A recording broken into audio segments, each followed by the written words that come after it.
सिद्धार्थ पूनावाला। नहीं देखिए, अजमल साहब का बस चले तो पूरी दुनिया को वक्फ घोषित कर दे। ताजमहल को घोषित किया था, 1500 साल पुराने तमिलनाडु के गांव को घोषित किया था। उन्होंने भोजाले मंदिर को कर दिया था, सोमनाथ मंदिर को, राम जन्मभूमि को, कृष्ण जन्मभूमि को, छत्तीसगढ़ में तहसील ऑफिस को, सूरत में हाई हेडक्वार्टर को, गुजरात में हाईकोर्ट को, सबको घोषित कर दिया था। आपके घर को भी और इस ऑफिस को भी कर सकते हैं। पर मेरा सवाल यह है, असीमित ताकत किसी की नहीं हो सकती, पॉइंट नंबर 1। पॉइंट नंबर 2, ये वक्फ संशोधन किसने प्रपोज किया? ये मुसलमानों ने प्रपोज किया, ताकि लैंड ग्रैबर्स और भ्रष्टाचारी नहीं, गरीबों को, यतीमों को इसका फायदा मिले। तो ये गरीबों के खिलाफ है। पर 10 सेकंड मुझे दे दीजिए, क्योंकि बहुत महत्वपूर्ण विषय पिछली सेगमेंट में निकल जाएगा।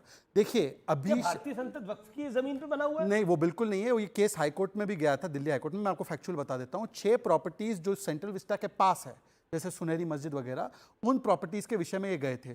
पार्लियामेंट की जमीन जो है वो वक्फ की नहीं है। हाईकोर्ट ने बोला इस पे तो कुछ काम ही नहीं हो रहा, जब इस पे काम होगा, कोई सरकार करेगी कुछ, तब आना। तो ये हाईकोर्ट में भी डिसाइडेड है। ये केवल और केवल जो अतिक्रमण और कब्जे की मानसिकता है ना, कि मैं सब कुछ कब्जा कर दूं। पर देखिए, वक्फ एक तरफ कब्जा करता है और खड़गे जी वक्फ की जमीन को कब्जा करके ले लेते हैं। इसी पर मतलब 2 लाख करोड़ का घोटाला हुआ है। इसी पर बीजेपी ने बड़ा आरोप लगाया है मल्लिकार्जुन खड़गे पर। बीजेपी ने बोला है कि वक्फ की जमीन, वक्फ जो है वो जमीनों पे कब्जा करता है, लेकिन कांग्रेस के अध्यक्ष मल्लिकार्जुन खड़गे ने, यह बड़ी खबर है, कांग्रेस के अध्यक्ष मल्लिकार्जुन खड़गे ने वक्फ की जमीन पे भी कब्जा कर लिया है। बीजेपी के प्रवक्ता, सांसद, पूरे देश की जमीन वक्फ हड़पता है और वक्फ की जमीन को हड़प लिया है मल्लिकार्जुन खड़गे ने। कांग्रेस अध्यक्ष ने ऐसा आरोप लग रहा है और कर्नाटक में बकायदा इस पर जोरदार राजनीति हो रही है। देखिए, मैं केवल बताना चाहता हूं कि ये केवल आरोप नहीं है। एक मिनट बाइट सुन लेते हैं, संबित पात्रा ने क्या बोला इस समय। वक्फ बोर्ड पूरे हिंदुस्तान में जमीन हड़पता है और मल्लिकार्जुन खड़गे ने उनकी जमीन हड़प ली है। ये कांग्रेस पार्टी में खाली हड़पा हड़पी चल रही है and Congress is nothing but a land grabbers party. Okay, देखिए, मैं तो कहूंगा संबित जी की बात को एक आगे ले जाते हुए, कांग्रेस को जमीन से जुड़ी हुई पार्टी बोलिए। नेशनल हेराल्ड में जमीन चोरी किया, खड़गे जी ने एरोस्पेस पार्क की जमीन चोरी की। ये रिपोर्ट है, मनी पड़ी रिपोर्ट। इसमें बताया गया है कि खड़गे फैमिली और कांग्रेस के कर्नाटका के नेताओं ने 50,000 एकड़ की वक्फ जमीन में से 27,000 एकड़ घटक ली। 2 लाख करोड़ का घोटाला। और अभी हमने देखा मूडा स्कैम में क्या किया उन्होंने। अभी हमने देखा है कि और भी घोटाले लैंड स्कैम के। पर यह सवाल राजनीतिक जमीन की भी, और 10 सेकंड उस पर लूंगा, 10 सेकंड सिर्फ। अभी आपने देखा अनुराग भदौरिया, सम्मान करना चाहिए, सम्मान करना चाहिए। अरे 6 सीट डिक्लेयर किया, पूछा कांग्रेस से? कांग्रेस का ऑफिशियल स्टेटमेंट अजय राय का है कि 5 सीटों पे हम लड़ेंगे 10 में से। क्या पूछा? नहीं पूछा। सम्मान की बात करते हैं भाई। डीएमके को कांग्रेस पार्टी बोलती थी राजीव गांधी का हत्यारा उनके साथ है। आप चिरकुट छुटवैया बोलते हैं, आप उनके साथ है। आम आदमी पार्टी बोलती थी आप सब भ्रष्ट हो, आप उनके साथ है। और आखिरी सम्मान, अच्छा सम्मान, अभी उद्धव जी देखिए, अभी उन्होंने चिरकुट, अगर कांग्रेस को चिरकुट पार्टी बोल दिया तो इसमें असम्मान कांग्रेस ने स्वीकारा है, इसलिए वो साथ में। अभी तो दूसरी आखिरी बात मैं कहना चाहता हूं। देखिए, अपने लिए क्या बोला, उत्तर प्रदेश में सबसे बड़ी पार्टी का मुख्यमंत्री बनेगा। कांग्रेस वैसे ये शिवसेना के लिए भी बोला, ये इन्होंने कांग्रेस के लिए भी बोला। ना सुनिए, पर उद्धव सेना मान रही है क्या?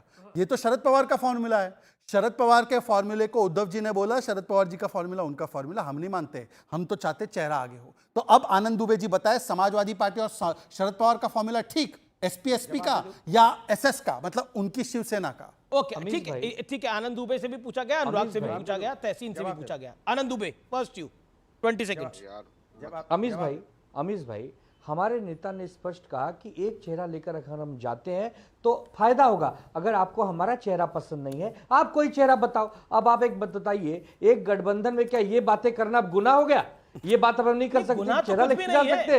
अरे हमारे यहाँ समन्वय लोकतंत्र निश्चित कहते हैं। तो नाना पटोले आपको कैसा चेहरा लगता है? नाना पटोले आपको कैसा चेहरा लगता है? बीजेपी में आदेश चलता है। अच्छा, नाना पटोले कांग्रेस का चेहरा तो नाना पटोले है ना, लगभग तय है ये। अरे भाई, तो कांग्रेस कहे कि भाई हमारा चेहरा नाना जी है, कहना तो पड़ेगा ना। हवा में तो काम नहीं चलेगा। इसी को तो महागठबंधन कहते हैं। ये पॉइंट वैलिड है। ओके, चेहरा लेकर आइए, बड़ा सीट फॉर्मूला खारिज कर रहे हैं ना, नाना जी के ज्यादा सीट वाला फॉर्मूला खारिज कर रहे हैं ना। नहीं, शरद पवार का फॉर्मूले को खारिज कर रहे हैं ना। शरद पवार के फॉर्मूले को खारिज कर रहे हैं। तहसीन को आने दीजिए बीच में, तहसीन पूनावाला पूछ तो लीजिए, शरद पवार फॉर्मूला खारिज किया कि नहीं? जो चेहरा पसंद हो वो चेहरा लेकर आइए। अरे शरद पवार का फॉर्मूला खारिज है ना, मतलब। तहसीन देखिए, जहां तक सवाल है, एमबीए जैसे शरद पवार जी ने कहा साथ में मिलकर लड़ेगी। आदरणीय शरद पवार जी का भी चेहरा है, कांग्रेस के 2 पूर्व मुख्यमंत्री है, गांधी परिवार का चेहरा, ऑफ कोर्स आदरणीय उद्धव ठाकरे जी का चेहरा है, जो मिलकर लड़ेगी। ये सब चेहरे हैं। लेकिन यही बात संजय राउत जी आकर रोज अगर बाइट दे रहे कि मैं हमारे उद्धव जी मुख्यमंत्री बने, हम बनेंगे, आप बता दो, आप बता दो। देखिए, पहली हमारी प्राथमिकता है सरकार में आना, उसके बाद जो सबसे बड़ी पार्टी होगी वो तय करेगी। अभी यहाँ पर बताया जा रहा था कि देखिए सबको, कांग्रेस को बड़ा दिल होना चाहिए। क्या माननीय अखिलेश यादव जी नहीं बनेंगे मुख्यमंत्री उत्तर प्रदेश के? मैं मानता हूं उनको बनना चाहिए, वो बड़ी पार्टी, मैंने आपके शो की शुरुआत में की, उमर अब्दुल्ला साहब बड़े पार्टी है जम्मू और कश्मीर के अंदर। ये बात और ये हिदायत कांग्रेस को देना बहुत आसान है, बहुत आसान है। मैं आपको बताऊं, वायनाड में प्रियंका जी के खिलाफ कोई लेफ्ट कैंडिडेट खड़ा नहीं करेगा। क्या हुआ वो एनी राजा जी का, डी राजा जी की वाइफ जो राहुल गांधी जी के खिलाफ लड़ी, क्या हुआ उनका? क्यों लड़ना था उनको? मतलब ये आप लोग सैक्रिफाइस नहीं करो, ये अपेक्षा हमेशा कांग्रेस ही क्यों सैक्रिफाइस करे? और मिश्रा जी के लिए ये बताया, कह रहे थे बंदर जलेबी खाएगी, बंदर जलेबी खाएगी। भाई बंदर जलेबी खाए ना खाए वो अच्छी बात है, कम से कम बंदर एक डाली से दूसरी डाली, एक झाड़ से दूसरी झाड़, एक बार बीजेपी के दाल पे, एक बार कांग्रेस के दाल पे तो नहीं है। कम जी। से कम बंदर, कम से कम ठीक जो है, कांग्रेस सत्यप्रकाश पार्टी मिश्रा, वो अपनी सत्यप्रकाश जगह मिश्रा। पे है।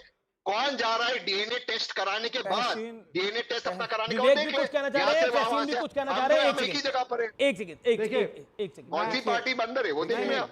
एक एक करके तहसीन पूनावाला जी, आपके गठबंधन का जो चरित्र है, उसका जो चेहरा और चाल है, वो साबित करता है ये इंडी नहीं भिंडी अलायंस है। कभी भिंडी वहां अच्छा। तौलते हैं, आपकी औकात नहीं है कि आप मांग ले 2 मंत्रालय जाके जम्मू कश्मीर में, आपकी औकात नहीं 17 से 18 सीट मांग ले आप जाके उत्तर प्रदेश भाई में। औकात ये भी आप तो है कि ये DNA बीच पे में पूछे। तहसीन, भाई, मैंने आपके बीच में नहीं बोला। तहसीन आप बीच में नहीं बोलते हैं। तहसीन मैंने नहीं औकात बोला। ये भी नहीं कि DNA अरे टेस्ट तहसीन हो। प्लीज यार, आप बीच में बड़े बोलते भी नहीं। सम्मानित भाई। प्रवक्ता हैं, आप कम से कम सुन देखिए, लीजिए। थोड़ा गंभीर चर्चा हो रहा है तो बेहतर है। आपने गंभीर जो चर्चा कहा कीजिए है, भाई। आपने जो किया और कहा है महाराष्ट्र में, वो स्वागत लायक है कि भाई हम उद्धव को नेता नहीं मान सकते, ये स्वागत लायक है। क्यों? वहां आपका खंडर थोड़ा बड़ा है, आप थोड़ी ताकतवर में हैं वहां।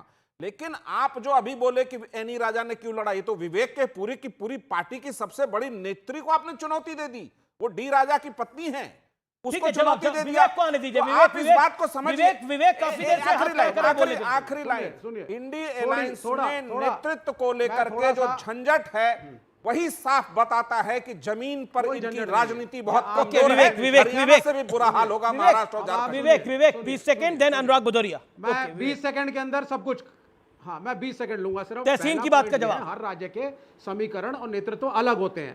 पहली चीज, अब आप बिहार को ले लीजिए, नीतीश कुमार सबसे बड़ा चेहरा है, विरोधाभास जेडीयू में भी है और बीजेपी में भी है, ये नेचुरल होता है अलायंस की पॉलिटिक्स में।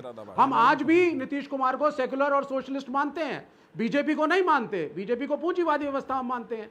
उसी प्रकार आपके मानने से से नीतीश क्या कुमार से फर्क बड़ा पड़ चेहरा बिहार में नहीं है, लेकिन महाराष्ट्र के अंदर वायनाड में बड़ा चेहरा बहुत कौन है सारे वो बड़े बताओ नेता भाई। हैं। क्लाइमेक्स शरद पे आओ। पवार जी हैं, वायनाड में बड़ा चेहरा कौन है? सुनिए पहले, एक जंप सेकंड मत करिए। आपके विरोधाभास भी है ना, चंद्रबाबू नायडू ने 4% रिजर्वेशन मुसलमानों के अरे लिए आप माना था। वायनाड में है कौन है बड़ा विरोधाभास या चेहरा वो नहीं? बताओ। क्या आपकी एंटी माइनॉरिटी नीतियों पे चंद्रबाबू नायडू अग्री करेंगे? नहीं करेंगे, विरोधाभास है, फिर भी कोalition चलते वायनाड हैं। उसी पे तरीके से बताओ ना। हमारा विरोधाभास है वायनाड पे शिवसेना क्यों से। नहीं बोल रहे विवेक आप? वायनाड पे आ रहे हैं वायनाड पे ना। आओ, तहसीन आओ, पूनावाला ने जल्दी बोला आओ। मैं वायनाड बिल्कुल पे क्लियर बोलने वाला हूं। पनवेल आपको क्या निकलना क्या है, वायनाड पनवेल पे निकलना है। एक एक केरल, पनवेल निकलना अरे है। भाई कुछ भी नया नहीं है। 1947 से लेकर के आज तक केरल के अंदर की जो राजनीति रही है, 2004 में वाजपेयी भी हटे थे, केरल में हम और कांग्रेस अलग लड़े थे, लेकिन सत्ता में हम इकट्ठे थे। 65 मेंबर पार्लियामेंट ने 65 मेंबर पार्लियामेंट ने डॉक्टर मनमोहन सिंह को समर्थन दिया था। तो ये दांत दिखाने से, आप क्या कह रहे हैं? दांत दिखाने से ये नॉन सीरियस गठबंधन तो डिस्कशन इंडिया से नहीं अलायंस होता। कभी बना है।